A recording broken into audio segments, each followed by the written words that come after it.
Olá, aluna! Olá, aluno! Como vocês estão? Eu espero que estejam bem.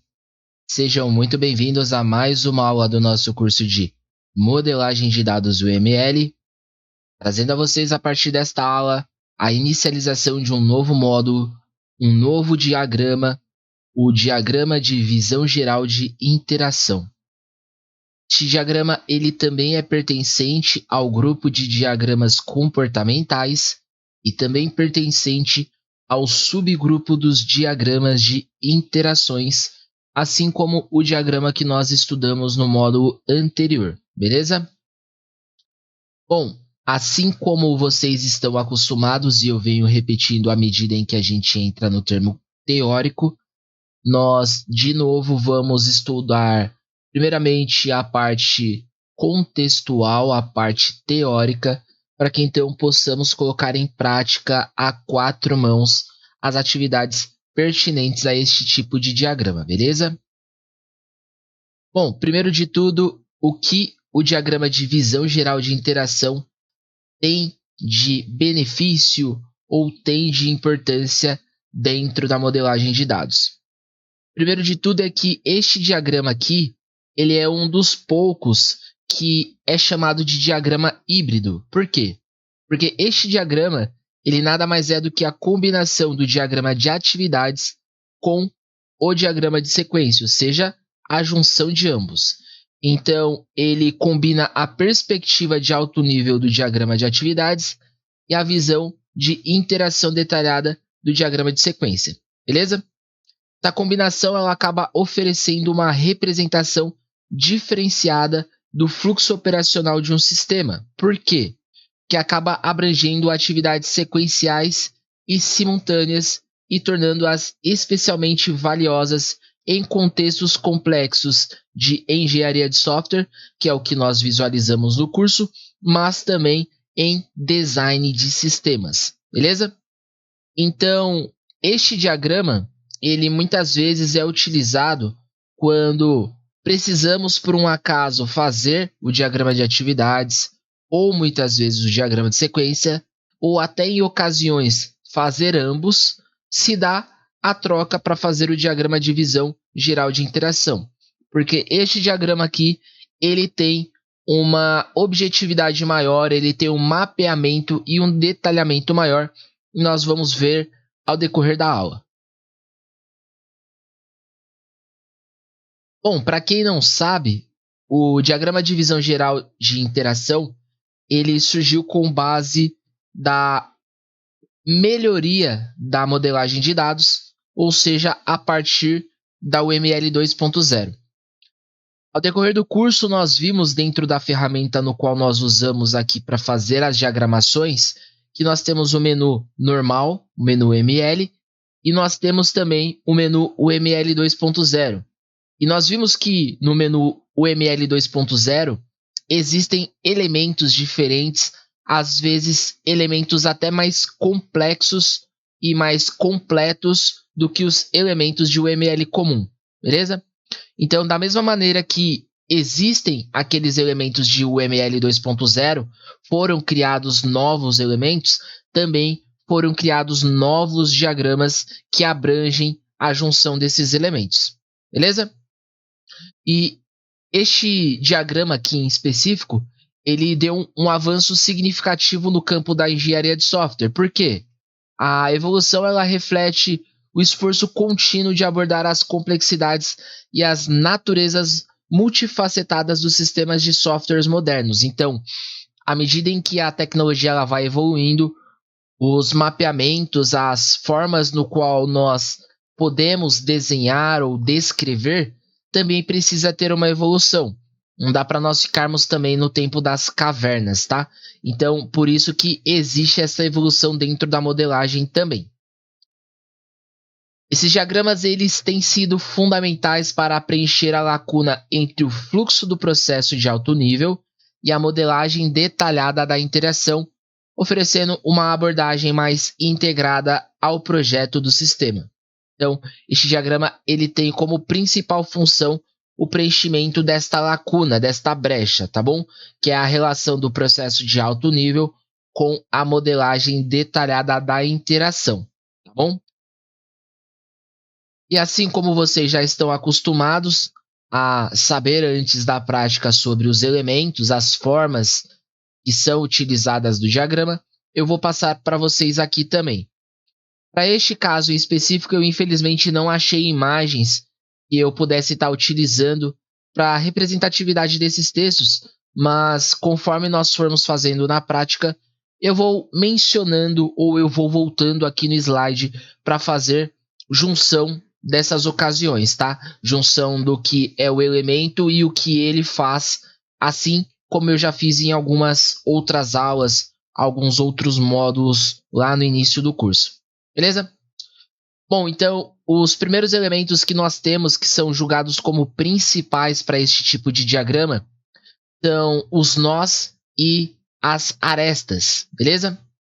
Os nós, este termo em si, ele é bastante utilizado para quem é da área de redes, tá?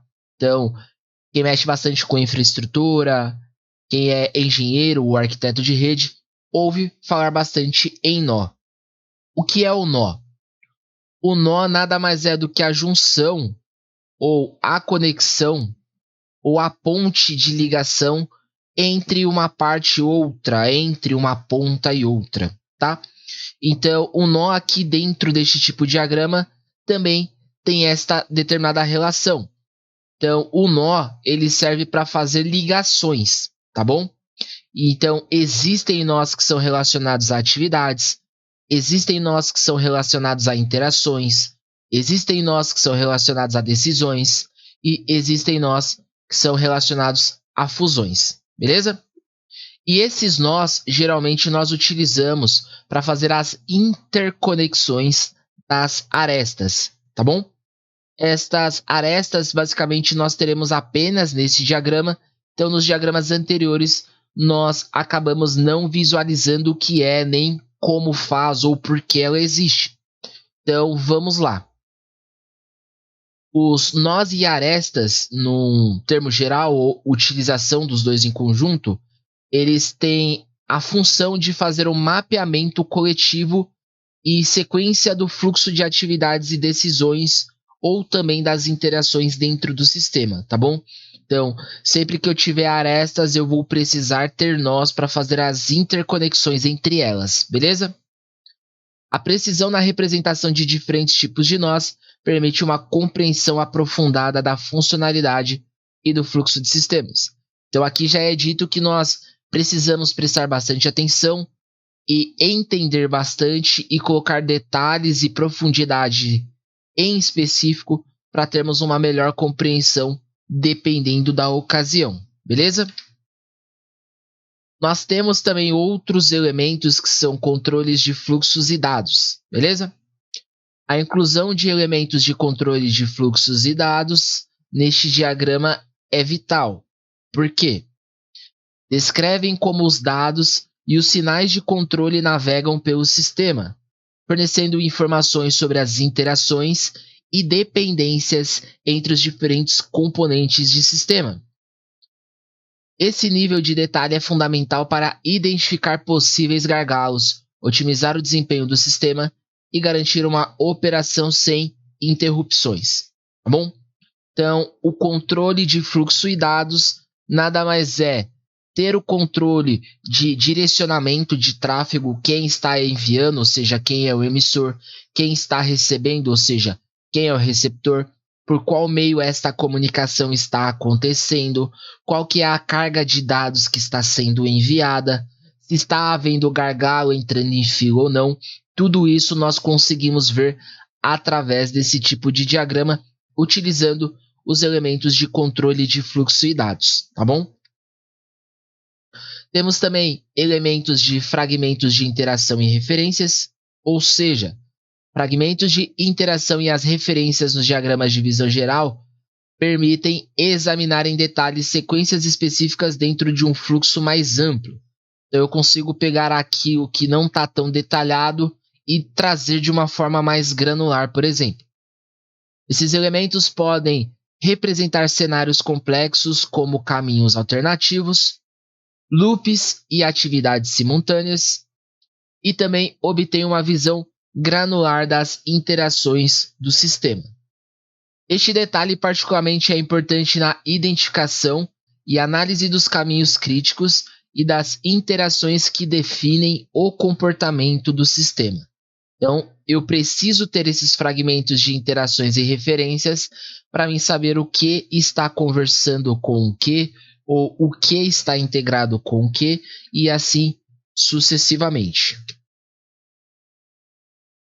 E assim como os demais diagramas que nós já estudamos até aqui, existem também boas práticas a serem criadas, ou melhor, existem boas práticas a serem levadas em consideração para que nós possamos criar um diagrama de forma mais profissional, mais bem definida, mais bem detalhada, mais robusta, mais completa possível. Beleza? E essas etapas, elas envolvem algumas regrinhas. Muitas dessas regras, na verdade, nós já estamos acostumados, porque basicamente é regra e é premissa para os demais também. Mas vale ressaltar e vale passar mais uma vez, até para fixar melhor na cabeça de vocês, beleza? Bom, etapas preliminares e levantamentos de requisitos. A fase inicial da criação de um diagrama de visão geral envolve uma análise completa dos requisitos e da arquitetura do sistema. Essa etapa é fundamental para garantir que o diagrama reflita com precisão a funcionalidade e as interações pretendidas no sistema. É aqui que as informações detalhadas são coletadas de diversas partes interessadas, incluindo arquitetos de sistemas, desenvolvedores e usuários finais, para obter uma compreensão abrangente dos objetivos e restrições do sistema. Ou seja, primeira etapa para nós criarmos um sistema, antes de ele existir, antes do escopo existir, antes do diagrama existir, antes da documentação existir, é o levantamento dos requisitos. É onde nós vamos conversar, fazer entrevistas, brainstorms com os stakeholders, que são as partes interessadas. É aqui que nós faremos os mapeamentos, entenderemos as regras.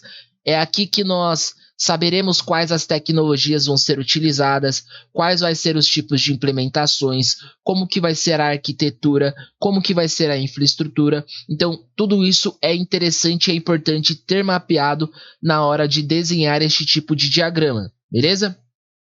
Então, aqui é onde eu vou falar qual vai ser o banco de dados, se ele vai ser on-premise, se ele vai ser em nuvem, se vai ser uma AWS, qual vai ser o tipo de tecnologia de comunicação, qual vai ser o código ou a linguagem de código que eu vou utilizar para desenvolver o sistema, como que vai ser o tipo de interface, quem vão ser as pessoas, quais serão os recursos, quantas horas vai durar. Então, tudo isso está envolvido no levantamento de requisitos.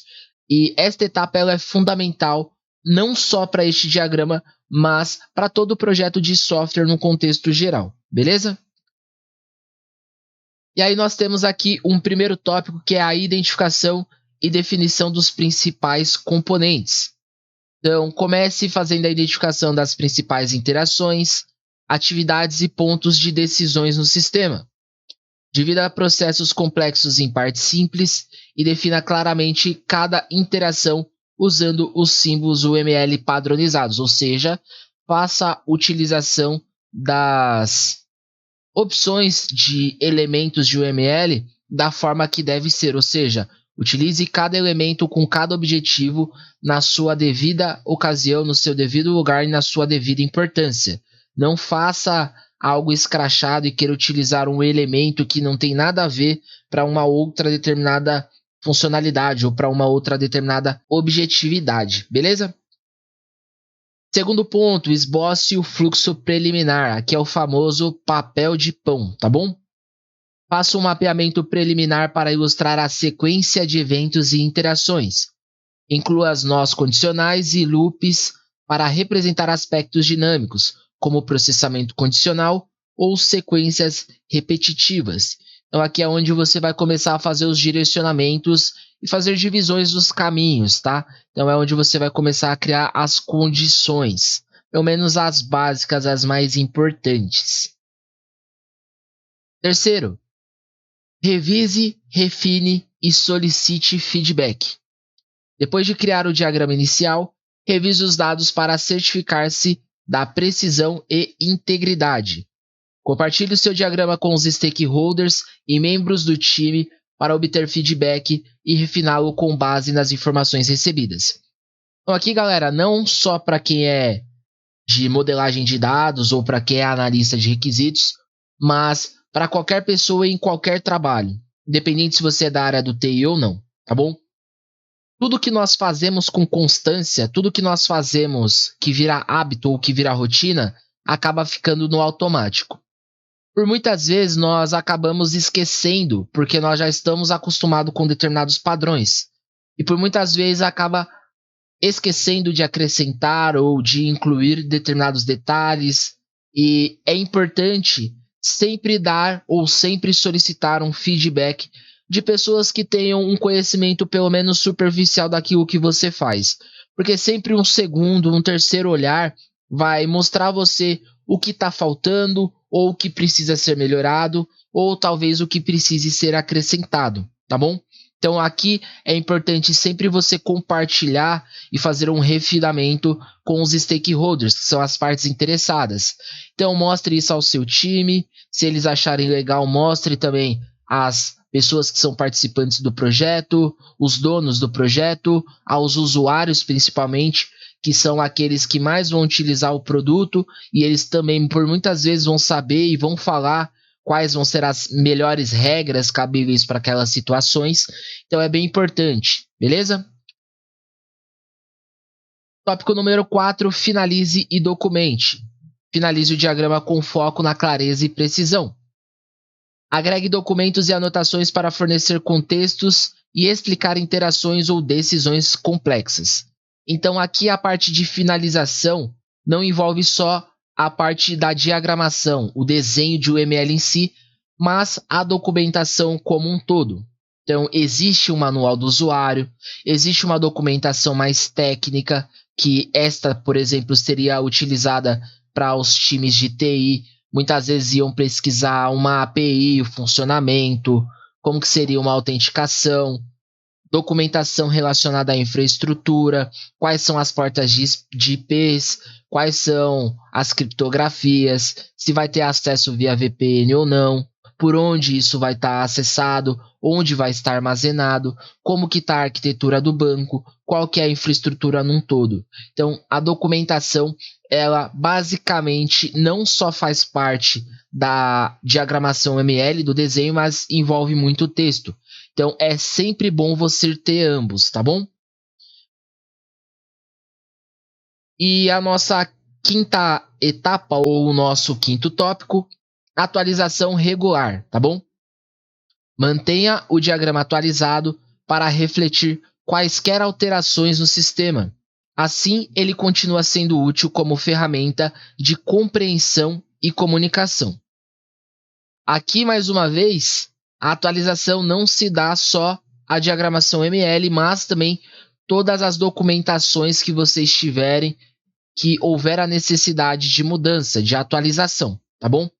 Então é sempre bom você ter versões ao invés de substituir o documento, porque aí você também terá um controle de como o projeto era inicialmente, quais foram as alterações que foram efetuadas, por que essas alterações ocorreram, se foi solicitação por melhoria, se talvez foi uma solicitação por falta de recurso, se foi uma solicitação por falta de tempo, se talvez foi uma solicitação porque a tecnologia que foi escolhida não consegue arcar com aquilo que foi solicitado.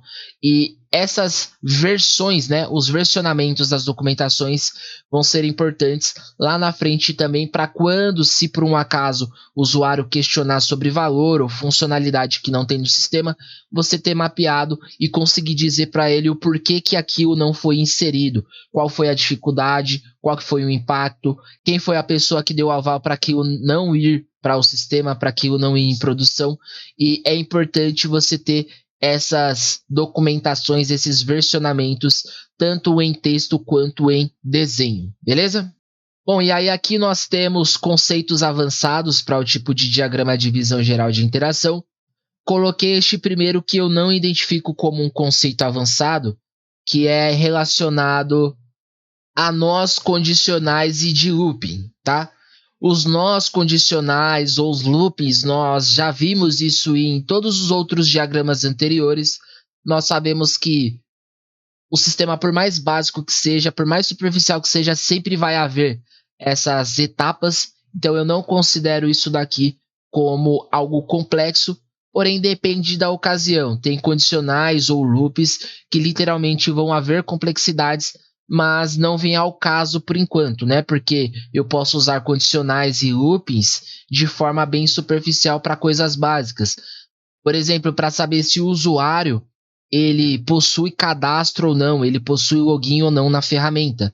Então existe um condicional para isso, existe um looping para isso. Caso ele esteja ou caso ele tenha um cadastro, ele vai para o lugar. Caso não, ele vai ser solicitado um cadastro. O loop vai acontecer naquela etapa até que os dados sejam preenchidos. Então é considerado básico, não convém falar bastante sobre. Agora sobre execução paralela e sincronização, sim. Execução e sincronização paralela é uma característica fundamental do diagrama de visão geral de interação, ou seja, só temos isso neste diagrama. Inclusive, é essencial para modelar sistemas modernos e complexos. Então, que eu falei no início dessa aula, à medida em que a tecnologia ela acaba avançando, nós precisamos de coisas para suprir e fazer jus a essas tecnologias. Este diagrama ele teve essa origem devido a isso. Suprir necessidades, brechas, lacunas que os diagramas que já existiam não conseguiam fazer. Então, essa parte de paralelismo e sincronização envolve bastante este contexto. Restrições de tempo e anotações. As restrições de tempos e anotações trazem uma perspectiva temporal a interações, crucial para sistemas onde o tempo é um fator-chave. Quais sistemas nós podemos julgar um fator-chave? Nós podemos colocar aqui como exemplo aplicativos bancários.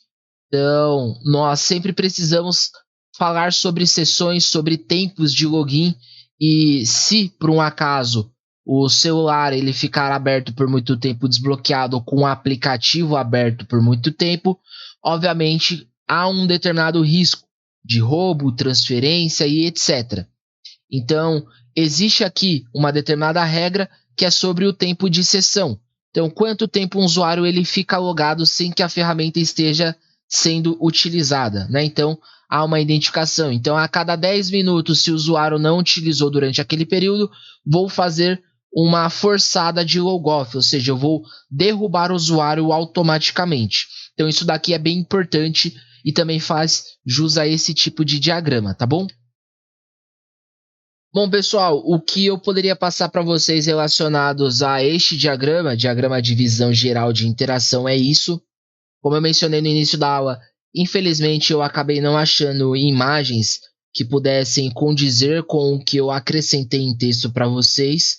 Então, eu vou optar em repassar os slides à medida em que nós fizermos a prática. Então, quando nós formos fazendo as criações e usando os elementos que são pertinentes a esse diagrama, eu vou voltando nos slides e vou fazendo referências sobre eles para que vocês refresquem a memória. Beleza?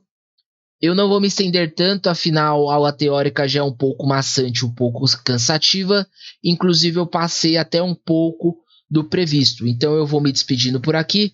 Próxima aula nós já daremos continuidade falando um pouco sobre a parte prática. Me despeço de vocês, fiquem com Deus e até breve.